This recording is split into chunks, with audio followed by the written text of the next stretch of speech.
Hello guys, how are you everyone? Tayo po ay nag-harvest sa ating tinatanim na strawberry at the back of our house. Ayan, at ang dami po talagang bunga guys. Pang second harvest ko na to guys, oh.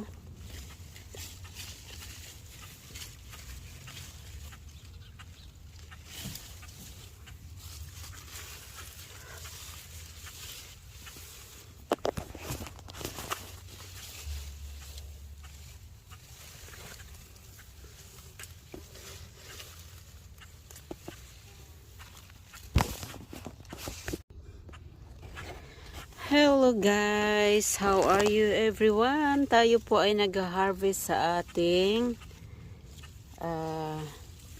tinatanim na strawberry at the back of our house.